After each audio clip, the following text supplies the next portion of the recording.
Service Lab is a community of service design doers and the service design curious. We meet up every few months to share our learnings with each other.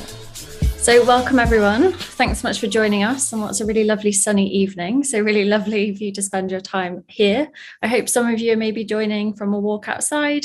Feel free, if I've now inspired you and you're like, yeah, what am I doing? Sat inside, I'm going to go outside, go for it. We will try and talk through our kind of slides as well, just in case you're not looking at your phone. So we're just going to do a few kind of introductions, a little bit of a recap about what Service Lab is all about, and then we'll introduce you to our event and our speakers and crack on with it. So in a nutshell, Service Lab is a bi-monthly event for service designers and the service design curious. We bring together various disciplines to share learnings, case studies, and practical tools. We've had events in the past about policy design, about behavioural design, healthcare design, designing inclusively, and many more. We're a really informal event. As I said, camera on or off, whatever you prefer. We really welcome everyone, so please do feel free to attend whatever the location, situation, whether you're eating, cleaning, still doing work, maybe you've got a little one with you, maybe you've got a curious cat or a dog, it's all good. We always try to make this as an accessible and inclusive event as possible. So if there is anything else that we can do to make this the best experience for everyone, please do let us know. We'll do a quick intro to us as the Service Lab co-organisers. So my name is Charlie Pothickery. My preferred pronouns are she and her. I'm a freelance service designer and researcher with a focus on designing inclusive services. I started a small little kind of design collective called Inclusively. I mainly work across the public sector, social enterprises and healthcare. And a little kind of visual description of myself. I'm currently sat in a mainly white room with some plants, wearing a black top, some chunky earrings that are white, pink and green. And I have long brown hair. Otla, one of our other fabulous co-organisers, is unfortunately not feeling too well today, so sending her well wishes.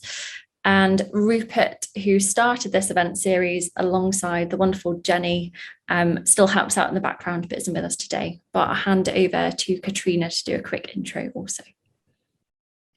Hi, my name is Katrina. I'm currently working as a service designer at the CIPD. It's a professional body for people professionals like HR, L&D. My work is about improvement for members' experience, candidate experience, and student experience, and also about organizational efficiency. I have a gray background with a yellow curtains on the left-hand side, and I'm wearing a navy shirt and a handband. And that's it. Happy to have it here today. Great, thank you. And just a note that we will be maybe doing a few kind of tweets, but we would really love you to, if there's anything that you hear today that you think others would really benefit from, please do tweet away. We'll also be recording this session. It will be edited together and then will be released over the next few weeks. If anyone doesn't want to appear on the video for any reason, please do turn off cameras and change your names to being something different or anonymous. And now to introduce the event. So obviously today is all focused on organisational design and building relationships. This topic came up in a community service lab retro that we did, I think, near the end of last year. Came up as one of the areas you let us know about quite a few different spaces that you wanted to find out more about as a community, and organisational design was one of those. So we really hope you enjoy hearing from some of our brilliant speakers tonight. We're going to be hearing, first of all, from Charlie. And then there'll be a short kind of Q&A. Then we're going to be hearing from Lingjing and then a Q&A and then Xenia as well. And we'll get into a bit more introductions momentarily. So I'll hand over to Katrina, who's just doing a quick intro for Charlie, and then Charlie will take over. So Charlie is on a mission to create better problem solvers and design more adaptive organizations. With her team at Cosham, she partners with teams of all sizes to redesign how they work, coaches individuals to be at their best, and generally makes work well work. Charlie will be talking about common challenges we face on design projects, offer the opportunity to improve how companies behave and change. Charlie, if you could please introduce yourself, tell us your preferred pronouns and simple visual background, description of your background. Hello, everyone. So I'm Charlie. Preferred pronouns, she and her. Background at the moment is a wooden box. So I'm in my garden office. Got a few pictures and books in the background. I was saying to the guys earlier, they're generally aspirational books that I want to read. So if I stare at them all day on Zoom, at some point I'll pick them up. So you've got various things from the Do lectures and Patagonia up there. In terms of what I look like, you'd think after 2 years of staring at myself on the screen, this would be an easy answer, but I had to actually have a little look and be like, okay, so oversized glasses, hair that just never looks like it's met a hairbrush, doesn't matter how many times I brush it, and a little bit red today because I sat in the sun at lunchtime and I'm rocking a Scottish tan. So that's what you're either looking at or blessed with not looking at for the next 10, 15 minutes or so. And as Katerina kindly introduced, I'm here to talk about org design and how we can do it almost a little bit by stealth. So in the projects and the work that we're doing day to day. So if there's one thing you take away from this, it's that organizations are basically groups of humans. And we as designers are people with brilliant skills for working with humans. So each and every one of us has the opportunity to help organizations just be a little bit better, behave a little bit better, tackle problems a little bit better. So if you take anything away from this talk, hopefully it's that bold inspiration. I'm going to give you 3 different tools that you can use. So it's super practical. I am going to share some slides, which I'll pull up just now, and I will do my best to talk through what's on the screen in case you are chopping vegetables, chasing children, or anything else. If there's anything you want to kind of follow up with, though, I will happily share the slides. So please don't worry about trying to screenshot or kind of take lots of notes as we go. So let me launch in then. So hopefully that's coming through for you guys. And I should say I'm battling COVID as well. So if I sound a bit croaky, that's just the old coronavirus making its appearance. But we'll get through the next 10 minutes, hopefully without too much annoyance. So org design. Because I'm up first and this is one of the topics you've all said you're keen to learn about, I thought let's just baseline a bit of a definition. What is org design? Essentially, at its most basic form, it's taking the principles and the processes of design thinking and it's applying them to how humans behave in the workplace. So you could be changing how a team meet, how they have conversations, how they make decisions. It's those kind of things, but it's applying a lot of the skills and techniques that you guys are very familiar with, just in a slightly different focus. So why do we need org design then? Well, I'm pretty sure most of you will agree with this, that work isn't really working. Anyone that's been in an organization recently, you'll probably have been overloaded with meetings, dealing with some kind of command and control power structure where everything goes up the tree to come back down the tree 6 months later. And people are generally working longer, not smarter. So the whole ways that we've built organizations, the processes, the governance, the teams that we design, they're often built to create stability so that we can scale. But those very things that stabilize us can also scaffold and inhibit us and really hold back people from just using their common sense to get stuff done. So typically what happens when we try and change that? Well, we roll out a reorg. Bunch of consultants come in, draw something that probably doesn't look like the thing on the right, but if you have a look at it for more than 10 seconds, you'll probably recognize a few things on there that you've seen. So we draw some boxes and lines and we feel better about ourselves. And we say, cool, the organization now looks better, but nothing changes. So then we might roll out some pool tables, some nice coffee machines to make people feel part of something a bit different. Doesn't really last, doesn't really change anything. We just have rubbish conversations whilst playing pool.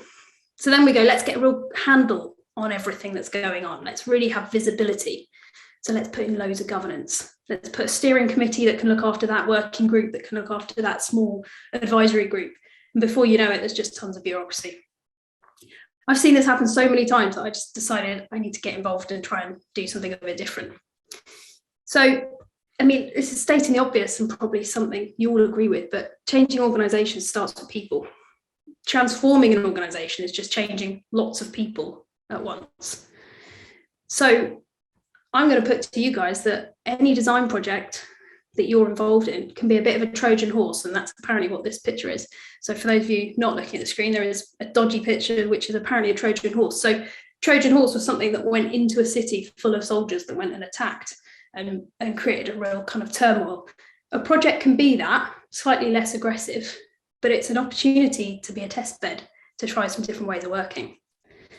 So I'm going to talk you guys through today 3 different things: how to form teams, how to do that a bit differently, how to share power, which is something I'm very passionate about in organisations, and how to make decisions. So 3 quick tools that hopefully will help you do that. And why I firmly believe that people with design and coaching skill sets have got the tools that we need to help create human change. I had quite a bit of fun creating this. I'm going to caveat it straight away to any consultants. I apologise. I'm a recovering consultant, so I can fully accept that there's some stuff on here I recognise. What I've done on the screen, for those of you not looking, is say, how do designers and coaches approach things, and how do consultants approach things? And the reason I think this is important is typically org design is done by people in suits that call themselves consultants, and they come in and they draw those org charts and they go to the senior folk to look at the problem, whereas a designer might look at the lived experience. They will look at processes that need fixing. Designers will look at people that need help, support, change. They will look at other contexts and bring that in, and designers go, what's going on here? What's the nuance we need to understand? When it comes to processes, obviously consultants look at all of their previous experience and bring that in, whereas designers, they work with the teams. It's facilitative, it's co-creative. And so therefore, consultants leave with thought leadership and recommendations. Designers leave with things. Those things can be new ways of working, new rituals. So forgive me, any consultants, if any offence is caused by this slide. It's done tongue in cheek, but I hope that you can see that there is a lot of skills in the design community to help organisations work better. So let's dive into 3 tools. First up, how to form teams. So I loosely call this Don't Forget Barry, because there's always a Barry. So imagine it's the beginning of a project. You're doing a kickoff with the sponsor team. You've talked about the problem, you understand where we're trying to get to, and the crucial question comes up: who's in the team? Might start quite gentle and go, oh, we need to think about this person from marketing and this person from legal. Quite quickly starts to snowball, and it starts to resemble a bit of a guest list for a wedding or something, where you've got great Aunt Mildred and Barry over there who no one even knows, but they always need to come. So Barry is the kind of person you'd see in a team like this. So on screen, you've got a picture with a pretty packed meeting room. Unfortunately, a huge number of the people in this team are male, white, and very disinterested in what's going on. They're writing emails, they're on their phones, they're on their laptops. This is what sometimes teams look like. Groups of people gathered around a table, not really clear on why they're there. Barry is probably in there somewhere. He's the guy that always has to get invited. So I'm going to give you 3 different questions to ask that help you eliminate Barry and make sure your teams are purposeful and meaningful for the problem. So we're going to try and find participants and not passengers. We've got so many passengers in teams because they just should be there. So question 1, who can't we do this without? Who is absolutely essential for this team? Starting there rather than starting with who are all the people we could have gets you down to the core, first of all. But that will start to snowball. So then you go into question 2. Have we got a good balance of representation? Now, this little list, I love sort of memorable things, so forgive the terrible grammar here, but have we got someone that represents the user? Are they someone that's affected by the problem?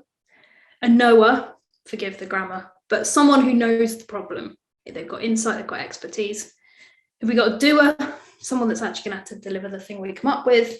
And have we got a decider? Someone that's either going to stop it or accelerate it.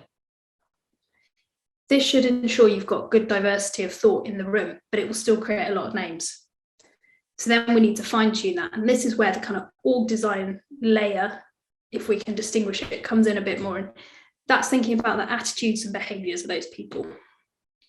So starting to unpick, are the people on this list bringing something valuable that isn't already there? That is a pointed question, and many people suddenly go, well, actually no, because they'll probably say the same as these other 3 people in that department. So do they have something of value that's different? Are they excited by the challenge? Barry's never excited by the challenge. Forgive me, Barry, but he is the person that needs to be there because he's always there. If they're not motivated to solve the problem, their contribution is going to be quite limited. So we need to find people that have a genuine passion to solve the challenge. Thirdly, and this is a real pain point in a project I'm working on at the moment, do they have capacity to contribute? So many people get nominated by their bosses and their workload is too full. They're not going to be able to add value. So let's have a meaningful conversation if they can genuinely show up and contribute. And if they can't, can we change that so they have some space? And then finally, this is quite an important one, but can we instead involve someone through a ritual? So we don't always need everyone in the core team. Can we do a demo to them? Can we do a check-in? Can we do a one-to-one? Is there another way to get them involved that's not in that core team? So going through these 3 sets of questions, I hope will get you to a more purposeful and motivated team to work on a problem. Second up, how to share power. So we've all been there in a project where we might have met a seagull. What I mean by a seagull, if you've ever been at the beach, which I'm sure most of you have, seagulls, they fly in, probably steal your chips, and they drop a little gift on you on their way out. Seagulls are those stakeholders who weren't in the project team, who weren't even maybe mentioned at the beginning of the project, but they come to a demo or they come to a meeting, they make a comment, and they cause complete chaos for the team. Whether that comment is important or not is often not challenged, and we go, oh God, how do we react? What do we need to do for this person? So there's some seagull techniques. Again, this one is not telling you anything you don't know, but it's just almost bringing our attention to how we can have a different conversation. So the first way to clarify who's a seagull or who might be a seagull is stakeholder map at the beginning. So knowing those key relationships of, are they core? Are they contributing? Or are they connected in some way? Being really clear at the outset of a project, who the people are and how they play a role is obviously key, and I'm sure something you'll do as a practice anyway. The second is when we're having facilitated conversations about feedback, having a structure that helps people to contribute feedback within a framework so you can understand its importance. It's a really basic thing, like a traffic light, which I did last week with a team. So each piece of feedback, they're saying either it's a green, it's a thing I love about this piece of work, it's a yellow, it's okay, but it needs some work, or it's red, it's a deal breaker, this cannot go forwards. We often treat every piece of feedback like it might be a red, and we kind of panic. And so giving a structure helps to just create a bit of separation between the really important stuff we need to pay attention to and the constructive feedback that is just amends and changes. To say you've got a bunch of reds, what do you do with them? As a project team, do you take them away and sit in a dark room with a towel over your head and hope for the best? Well, I would suggest a different way to do it is to get the person that gave you the red post-it to help you turn it into a yellow. What would it take for this to not be a deal breaker? And work with them so they're building that ownership and the buy-in, but also as a team, you understand how important that is and what changes you can make. When I speak to sort of senior sponsors about this kind of stuff, one of the things that always comes up is they will often say something and they mean it quite lightly. It's a loosely held opinion, and they don't mean to cause the turmoil that they create. There's a huge amount of panic and stress, and they just meant, have you thought about this? So understanding that they're also just busy people that have just come in cold, perhaps passed comment without really thinking about it. I think just taking that pause and giving them a structure to say, just so we understand, how important is this? And do we need to change something? Again, obvious stuff that I'm sure you will do anyway, but hopefully a bit of structure can help with that. And final point then, decision making. So decision making is one of those things at the beginning of a project we don't often spend too much time on. We don't often think about how are we going to make decisions as we go? What decisions are we empowered to make as a team? And when do we need to get people involved? So something I find quite a useful exercise to do in a kickoff is to talk about the waterline for a project. So on screen, we've got a speedboat with a very smug looking tanned person on it. And what we're really looking at here is the decisions that sit above and below the waterline of a boat. So if you imagine, if you get a hole in your boat that's below the waterline, it's bad news, you're probably going to sink. If it's a hole above the waterline, probably okay, not ideal, but the boat will continue.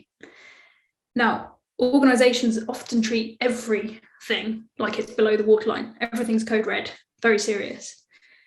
But if you have a conversation about the things that actually are above and below that waterline on a project, can start teasing out, okay, what do we need to really be aware of as a decision and go through some sort of process or governance versus, is it safe to try? Can we have permission as a team to keep moving and to try this? This conversation is not kind of a familiar or comfortable one for a lot of teams, because where there's a hierarchy of power, we always just defer everything up. So what we're saying is, what can we bring back down so that this team can be empowered to keep moving? So the waterline concept is a useful way into that conversation, but you still might have quite a lot of stuff that comes up as below the waterline. So a slightly more advanced model is one that you can use to map decisions. Now, I learned this from a fantastic course that I'd recommend to anyone, which is Decisions by Design.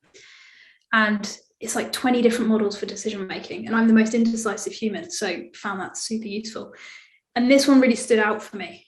And it's an axis, two axes, and it's on one side, you've got consequential and inconsequential. So how important is this decision for your life versus pretty inconsequential? So it's pretty inconsequential what top I put on this morning. Didn't give it too much thought. On the other axis, you've got reversible and irreversible. I can change what top I put on this morning. Some things in life, having a child, can't reverse that. That's quite consequential and irreversible, sorry. So this kind of grid can be a really useful way to start breaking down decisions and go, where do these lie? How would we create a bit of a hierarchy between them? And where they all feel super consequential and irreversible, how can we start to move them down that spectrum? What would make it more reversible or less consequential? Appreciate this is quite an advanced model and it's 6:15 at night, so you might have a beer in your hand and have completely got lost at this point, but useful for mapping decisions and trying to move them down that sort of hierarchy of importance. So look, I want to leave it there because I've thrown a lot of information at you guys. One final thing.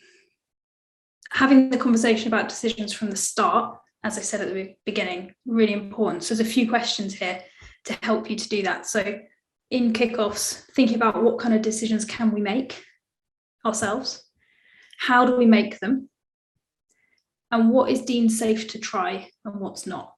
Safe to try is a principle I try and work with all teams. Getting that permission to experiment is the thing that's going to unlock empowerment and speed in an organisation. If you have this conversation, do capture it somewhere, team charter or working space, because when you come to that decision, it's important to have something to go and refer to, because it's easy in the moment to get a bit default and try and push everything up the tree. Okay, I'll leave it there. So hopefully you've learned a few things about how to form teams, share power and make decisions. As the guy said kindly at the start, I'm the founder of Cosham Co. So if you want to get hold of me in any way, stuff on screen. I left Twitter because it was just crazy, but you've got my email there if you want to get in touch. So I hope you enjoyed that. I'd love it. If there's any questions or anything, do fire away. Thank you, Charlie. It was amazing talk. I personally have learned a lot. So please, anyone, if you have any questions, start unmuting yourself and asking them, or you still can put them in our chat. Do you have anyone? Okay, I'll be the first then. So you started your presentation with building a team. Would you say that is the first thing that you need to do when you do an organizational design? It totally depends on the start point, I think. So I think we need to first of all clarify the purpose and the problem to solve. So we need to know what's the mission, what's the thing we're here to do, to then work out and who do we need to come and do that. A client I'm working with at the moment has spun up 15 different pilot teams to solve some problems, and now they're thinking about which problems to solve. It couldn't be more backwards, because you've now got a bunch of people sitting ready to work and they don't know what they're working on, and you don't know if they're the right people. So clarifying the problem to solve, always start there, and I'm sure that's what any designer would do. Okay, thank you. Mani, please ask your question. Hi there, Charlie. Thanks so much for that. It was really interesting. The use of a Trojan horse kind of jogged my thinking. Do you consider yourself a strategic designer or a service designer? Because as far as I understand it, a service designer is more just about the services within a business, whereas a strategic designer or someone who's maybe going for all transformation is more of an accurate title. And where do you see the distinctions yourself? Well, brilliant question, man. It's like you've just been in my head for the last 3 years as I've tried to answer that myself. I try to not use labels, which is a really unhelpful answer, but I try and talk about the outcomes I try and work towards, or the type of problems I help people solve. And the reason I do that is because I'll pull on different skill sets depending on the problem. So I'm a facilitator by trade. I can stand in front of people and herd cats if I need to. So I could say I'm a facilitator first and foremost. But I've spent 3 years as a service designer designing services. So I could also say that.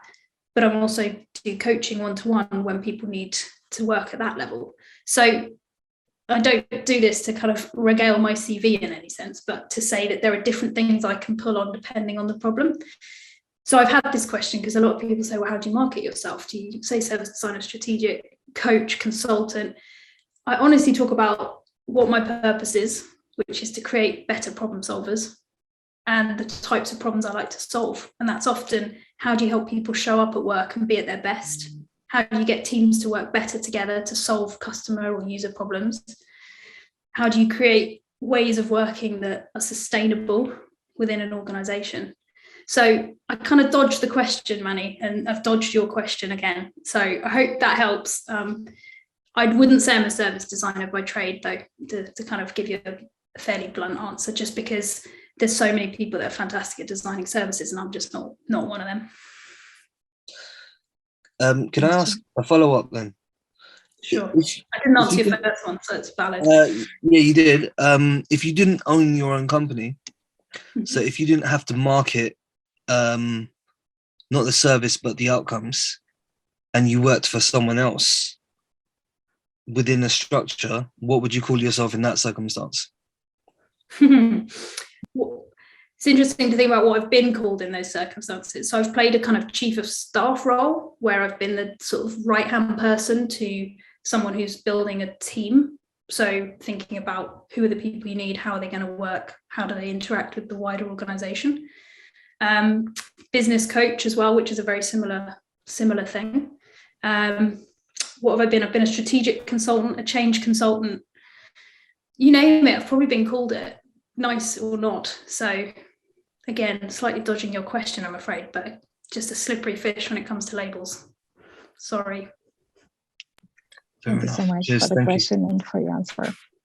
Cool. So Julie would like to know if you have some examples when an organization take a bold step in their organizational design. Yeah, so one of the clients I'm working with at the moment is a drug and alcohol abuse charity. So it's 4,000 people who, the majority of which work on the front line with people who have substance misuse. As a result, it's highly regulated. And so they've got a very command and control way of working. Every decision has to go up to the top before it can go back down, which has now led to the point where service users are not getting the support and the decisions they need at the pace that they need them. So the CEO sat down with me and said, we need to change this, but I'm terrified because there's a regulation challenge. If we mess up, what do we do? So I'm working with them to build the principles of how you go through making decisions on the front line. So here's a set of steps and good practice and principles to follow so that we can trust and empower you to make those decisions. And the CEO has come out and said in a fantastic way, I trust you and I will take responsibility for your decisions if you follow this approach, because you're the best person in that situation to make that decision, not me. And so really bold move from him, putting his trust in his people with the right parameters and support. So it's 4,000 people. I'm working my way through them to train them and sort of equip them with different ways of tackling these very critical decisions. but I take my hat off to that CEO taking that bold step. So I hope that's a good example. Thank you so much for your talk once again and for your answers. Please give a round of applause for Charlie. And we are moving next to Lingjing. Lingjing is a service designer and organizational change practitioner for over a decade before she joined Royal Borough of Greenwich to lead a product function. She is in the process of building in-house digital and design capabilities to design better services and products, improve ways of working, declutter layers of content and monolithic technology. Lingjing, could you please introduce yourself and describe yourself and background? Thank you for the introduction. So hello, everyone. My name is Lingjing. My preferred pronoun is she and her. And there's a terracotta background wall behind me. Actually, weirdly, I can't really see myself at the moment, so hopefully you can see. And I have dark hair with fringe, so if you can see me on the screen. So I will also share some slides today to kickstart my work. Actually, I will try to share screen now. It's such an honor to be invited to come here to talk about organizational design, which is one of my favorite topics. As a relatively new team in the Greenwich Council, so this is something me and my leadership team at Greenwich Digital spent a lot of time doing. Mainly it's about building relationship, building trust, and creating a condition for our digital team to do the best work. So what I'm going to share with you today is a provocation and call to experiments. Most of them is based on my own reflection, having jumped the fence actually from a consultancy agency to a local authority, which is a very, very large organization. So I hope you find some of the reflections resonating with your own experience. So the first thing I'd like to put out there is there is really no shortage of ideas and attempts to make things better, both within, well, from my experience, both within the local authorities as well as beyond local authorities.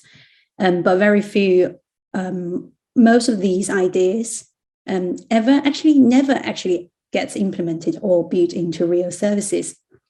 So I believe most of the people in this room, if you have been working around service design or organizational design for a bit of time, you're probably really familiar with all these journey maps we used to produce that kind of promise a very simple, fast and joined up journey that's putting people and human experience at the heart.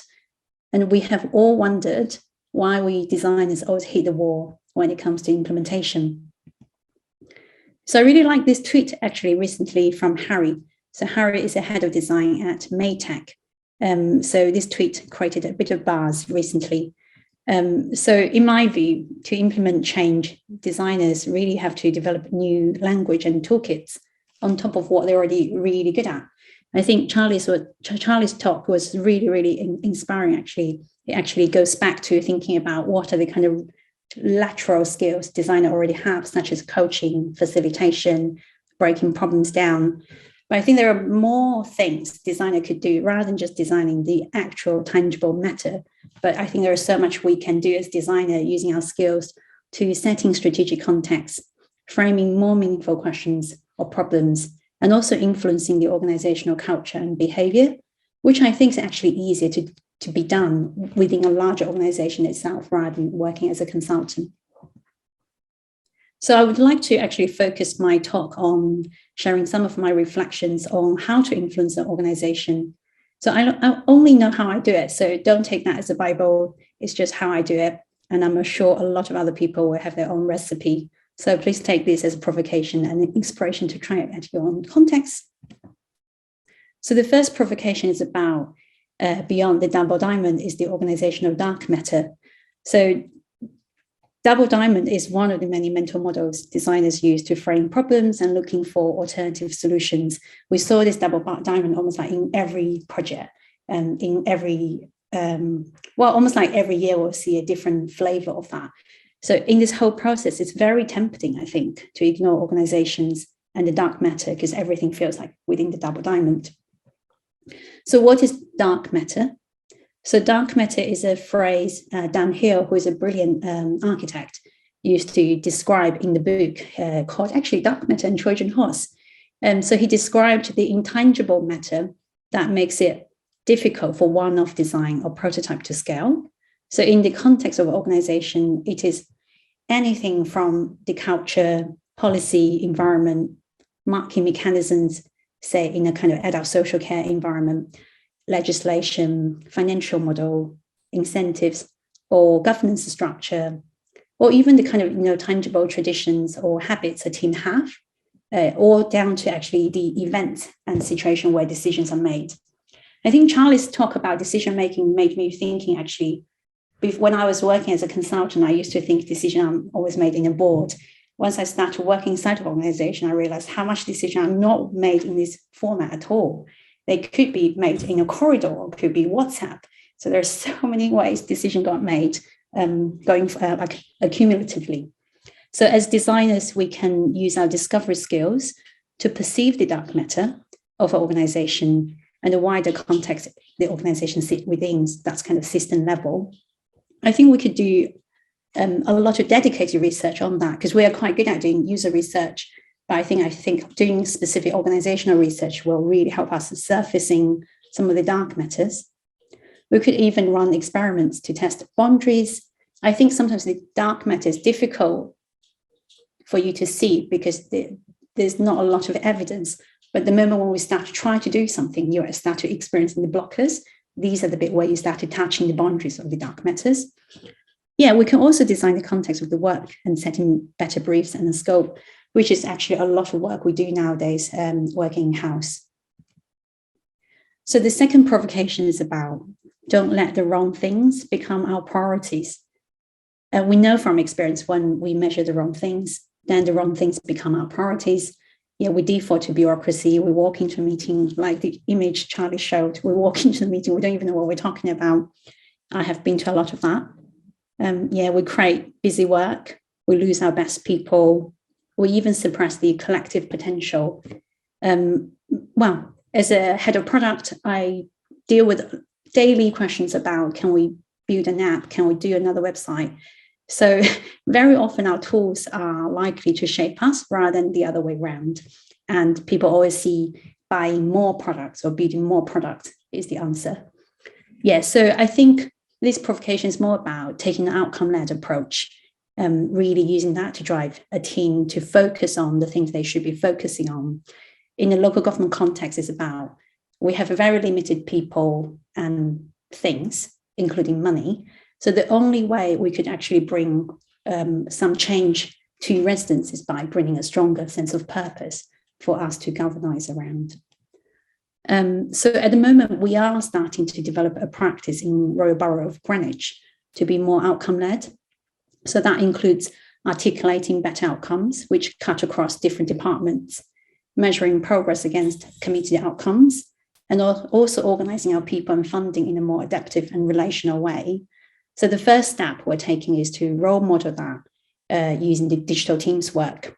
We're kind of developing some outcome frameworks to identify partnership opportunities with service teams, such as social care, housing, or council tax.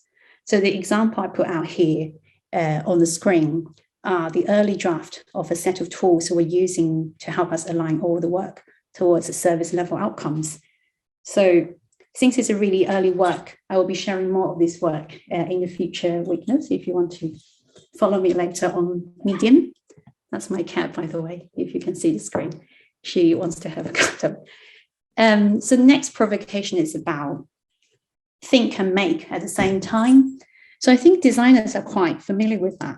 So this is more about using the meta, which is the thing, to really drive the meta, which is the context. A good example I'm actually going to use is when I was leading the digital transformation for the British Film Institute before I joined Greenwich. So we were looking for a tangible change to demonstrate the wider organizational transformation that has to happen. It has always been really difficult when you are trying to do that because there will be loads of strands of work going on across the organization. So we decided actually the tangible change we would like to make is the BFI official website. So we can actually use that to prototype the change we'd like to see. So I think the kind of shorter versions of story here is after observing how different teams communicate with each other and collaborate to produce content for the website, and also how these technology decisions are made over time. We just start to notice the patterns and habits of the team, which are very isolation, and everything's working in separation. We used to call it like a millions of cottage industry within the BFI. So during this process of decluttering information on the website, the legacy websites, there are like 200 websites basically. So we start to actually pair BFI producers and film fan teams with actually the service designer and product designer and content designer. Through very effective paired working, actually they started producing contents like that, which is really helping cutting through all the noises to speak to the audience, to deliver the services that make sense for them. So I think this is just a really, really small example to show what are the kind of small moves you could do intentionally to start to model the change you'd like to see, which is simply about trying to get different teams to work together to deliver joint outcomes. And I think a lot of that is also down to doing day-to-day business in a slightly different way. So moving on to next provocation is about, this is quite interesting. I think I start to get more of that moving from consultancy to in-house work. It's really about sensing people's emotions and motives behind the stories they're telling you or things they say in a meeting. Organizations are unlike products with tangible materiality. Charlie also mentioned it's all about people and relationship. So we can always design better alternative service or products. But very often there's a lot of resistance to change, particularly in a busy operational environment. And the first obstacle I saw actually when I joined Greenwich is I used to get invited as a consultant to do, say, a 3-month discovery. Now our council tax team just gave us a week, and you have to really fight for that. Teams and people like their routines. They hate changes. Change is really emotional. It takes time, costs money. If it's not a lot better, why should they bother? If also they don't feel safe in this group, particularly when you're new, which I experienced a lot in my last year, is why should people even engage with you with the change process, although you are a team tasked with change? So I really see change as a constant navigation of people's emotions and motives, building relationships and trust along the way, because you're there for the long haul. You're not there to do a project. So this is a massive subject by itself. Actually, I can write a whole book about it. So I think the most important thing here is really always trying to be the kindest person in the room, because everyone is just trying their best. It's only work. It often degrades you if you're trying to be mean. And it's just, even if it's really tempting. So here are a list of my tips on building trust after actually having worked with the most sensory boss, Kate Collingwood, in the past year. She's the most sensory kind of sensing person I've met in my entire career. So I think a lot of that gets me realizing is, I think maybe one of the points I want to particularly talk about is actually linguistic empathy. Obviously, I can speak Chinese and English. Then I start to realize it's quite interesting to using your bilingual nature to start to listening more and speaking many languages to people back. So one thing is, like, I've noticed as a service designer and org designer, I used to really try to introduce a new mental model. But when I started working in local authorities, I started to realize it's so valuable to keep on repeating the things people say to you and repeating the glossary of the words back to them. I think the more you do that, the more people start to repeating my glossary back to me. I think that it becomes so helpful as a way to build trust and kind of make people feel safe. Another thing I think is about, going with where the energy are. So it's very hard to control how things will be done in a large organization. So I've learned actually, before I can influence, I have to really sense the beat of each organization, each team. Often I call it like to dance with the organization. And in order to dance with that, you kind of need to actually listen where they are, what's the current cadence of things, and before you can actually join in. Which again, something I don't think a lot before when I was a consultant. So one more thing I just want to mention is about honoring the past. so many people in Greenwich has been there for 40 years. I just keep on meeting teams has been in the council for 20, 40 years. There are a lot happened. So I think a lot of that shifting to a new ways of working sometimes incur a sense of grief. Sometimes introducing a new technology product incurs, grief. So I often find showing curiosity of where people have came from, and how they go about things, and will really help you ground the relationship before you actually move forward. So kind of spending a bit of time honoring the past, understanding people before we're actually moving. My provocation number 5 is about, you can't really bring radical change to services without radically changing the organizations that produce them. So I guess that's about really bringing home to why we need to think about organizational design, why we need to influence organizational change. So in Greenwich Council, again, we're often tasked with designing interventions within very complex systems like social care, housing, homelessness, or digital inclusion. So these are often constantly moving living systems or ecologies that has legislation changes over years. And a lot of time as a council or a single team within a council, we just don't have control of the entire ecosystem. So this is a really great quote from a BBC podcast on why it's really hard to unpick legacy software. So as a head of product, people often think what I just do is actually software and hardwares, but actually softwares are often put in by people who are making decisions at a time to get the software to do the job they needed to do at that time. It often reflected the aims of the services or businesses at that time. But when the service context has shifted or people have left, the organization will just faced with legacy technology they need to replace. So this quote is quite amazing to talk about. A good software engineer can unpick a technology stack, but it takes almost an organizational anthropologist to unpick the culture. And it's the culture that's the most difficult one to unwind. So final provocation. So it's about influencing organizational changes, really a lot like gardening. So that's actually my recent reflection, building a team actually from scratch. It's really a long game. So I joined Greenwich last year. We have a team of 3 people. So now we have grown to about 26 people within product. This whole process just taught me to just let go of controls.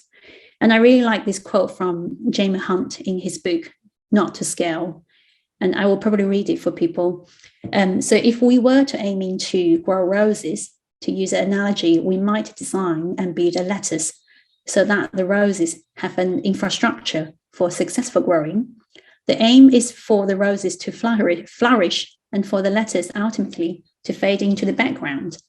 The intent is to design an intermediary framework that is not the thing itself, but the means by which many different configurations of roses may emerge.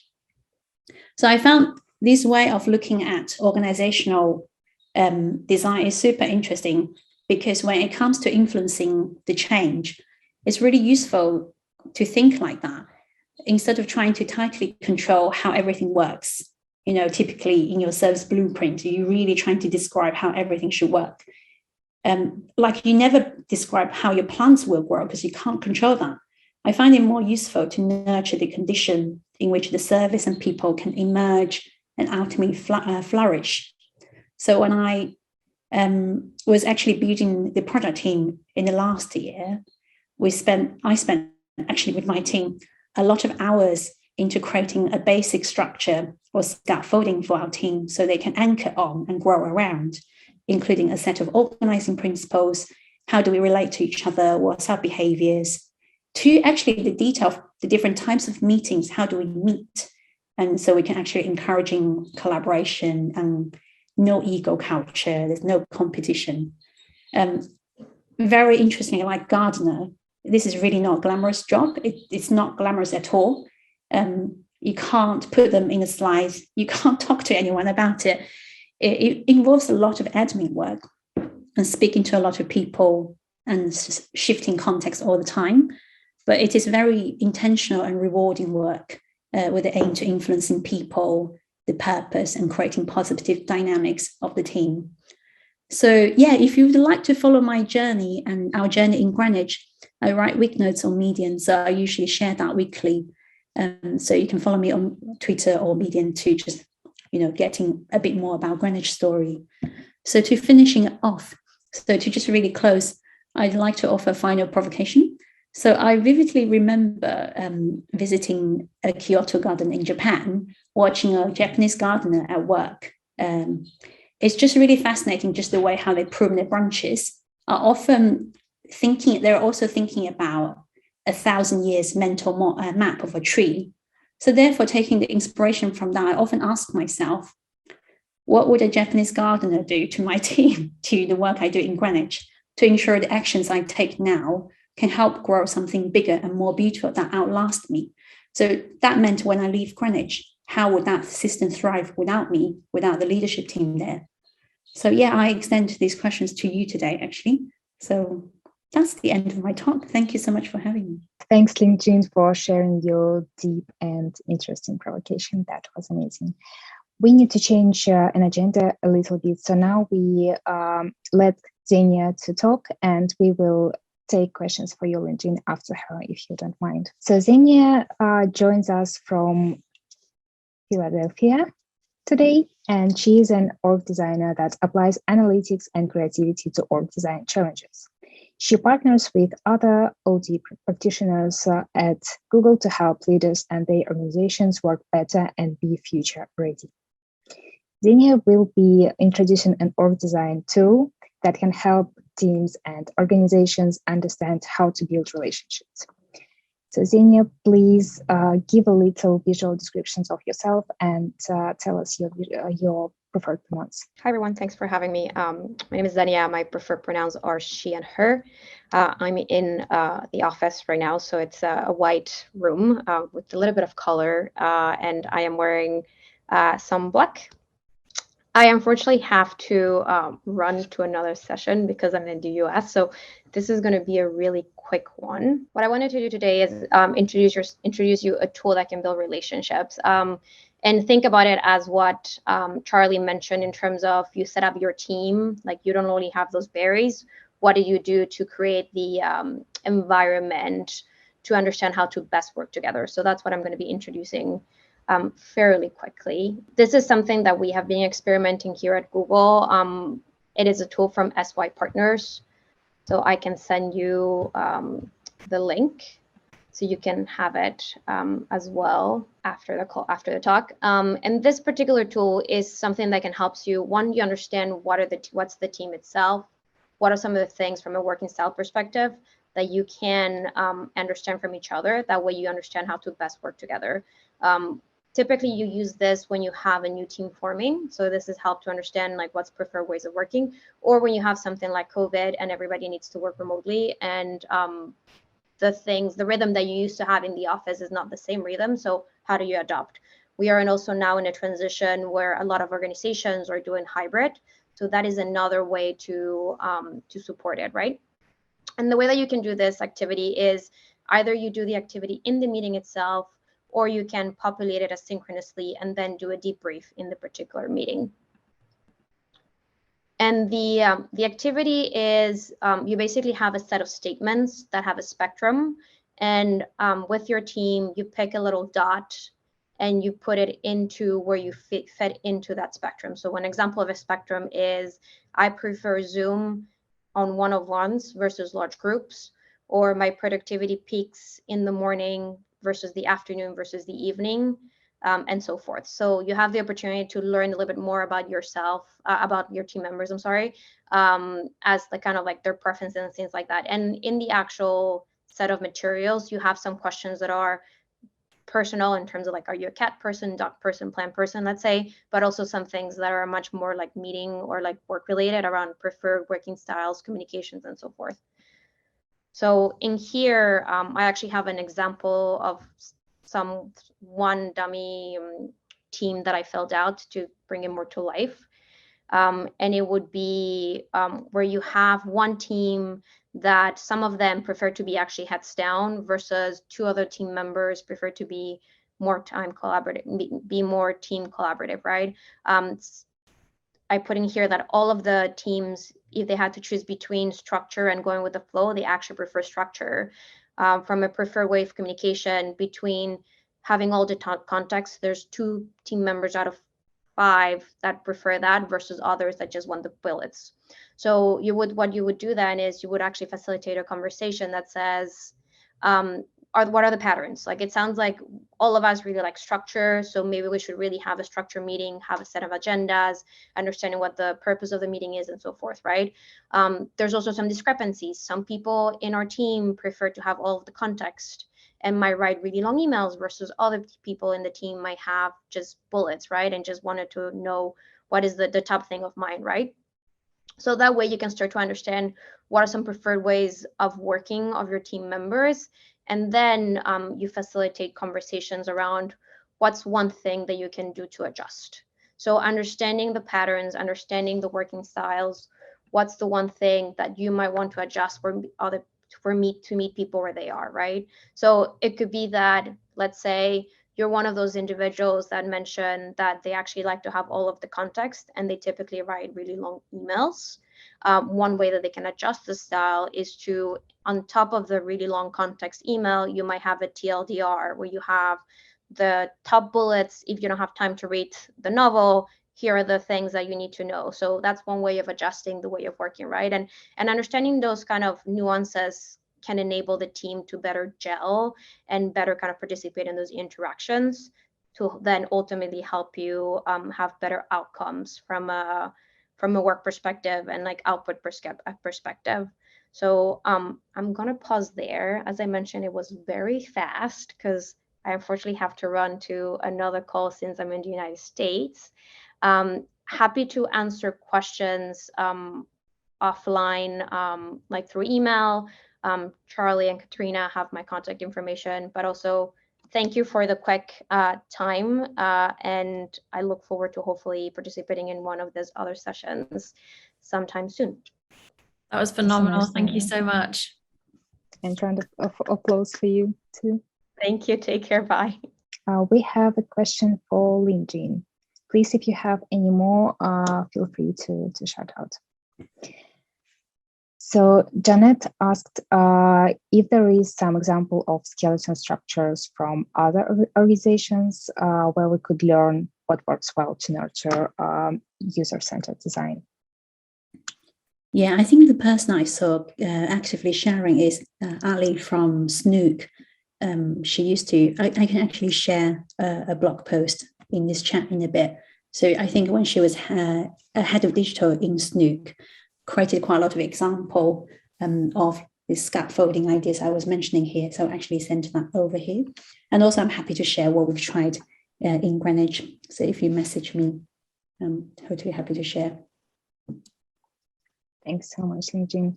And I had a question from your presentation as well. So you mentioned 2 provocations that for me sounds a bit different. So it was about radical change and about respecting the past and people who, like in Greenwich, work for 40 years. So how do you do this radical change when there is probably quite a traditional culture? Yeah, I think the first thing is that accepting all this culture are valid. So there will always be culture within culture. I think if you coming never trying to win or beating another culture, it's always a good starting point. I think then the second thing is always actually, I see people as your material. It's like sensing people where they are and testing the boundaries and knowing knowing the growth mindset, everyone can change, but knowing everyone will take their different time. So some people will change, will come your way quicker. Some people will not. So actually always just respecting people's pace and never lose faith as well. I guess the really interesting thing about it, just think about time frame beyond a project timeline. Okay, thank you so much for your answer. And probably the last question for today from Mani. I can see raised hand. Hi, thank you so much for that. It was really, really interesting and thought-provoking. You mentioned not unintended consequences. You like in your last provocation, you mentioned the Japanese garden and thinking like a long distance in advance. What kind of tools or methods or practices do you adopt to kind of like avoid unintended consequences and kind of ensure the structure you put in place is going to be relevant in a while, in a few years' time? Yeah, it's quite interesting. A lot of my team also ask me that, and I'm always giving the answer nobody wants, which is you just have to really sense that. And there's no there's no like a uniform methodology. I think a lot of that is just getting in there, understanding all the options in front of you, move really fast, try things really, really fast, and be okay to pivot. I recently noticed some of our team are getting really, really big. They had a very specific agile culture, so which meant it's so difficult to pivot when you have a slightly different information. So I think thinking about the garden analogy is like, as a gardener, you are always going out, observing your plant every day. You know it inside out. Then also thinking about what should you, what is the move, what is the trim you should do now? Thanks for your answer and thanks for your question, Mani. So virtual applause for Lingjing. And over to you, Charlie. Amazing. And just thanks so much for everyone for joining us. I'm just going to do a kind of quick wrap up and a few more thank yous. So again, thanks again for our amazing speakers for all of their time and generosity of kind of sharing their learnings and thoughts. Charlie, we heard brilliant things from yourself around transforming an organization being very much behavior change at scale. We heard things about how to form teams, share power, how to make decisions. I don't think anyone's going to forget about Barry, being beware of seagulls, traffic lighting feedback, and making sure that we're always looking and planning how we're going to be making decisions from the start. From Lingjing, we had some brilliant reflections and some thoughts around how so many service design projects don't lead to implementation. Lingjing talked us through 6 different provocations to influence organizations, thinking about always focusing on that dark matter, being outcome focused, visually enabling kind of org change through website design, being the kindest person in the room, linguistic empathy, and thinking about repeating people's glossaries back to them in a hope that they'll repeat their glossary, your glossary as well. Going where the energy is, making sure you're dancing with organizations. And I think Japanese gardens will stay with us all as well. And we heard some brilliant things from Xenia. We'll be sharing online that kind of tool from SY Partners. This tool was really helping to understand and build relationships. It was best to be used when a new team is forming. And I think a great tool for us all to use in the future to think about where everyone sits on different kind of scales of how you like to work, and being able to make kind of team structures better to suit everyone's needs. I think we need to also just do a shout out for Dan Hill as well. Trojan Horses and Dark Matter is a fantastic book. And apart from that, we always love to hear feedback about our events. So do reach out with any speaker or topic suggestions. This event will be up on YouTube in a few weeks, and we'll announce upcoming events soon as well. And that's it from us. I hope everyone has a lovely evening.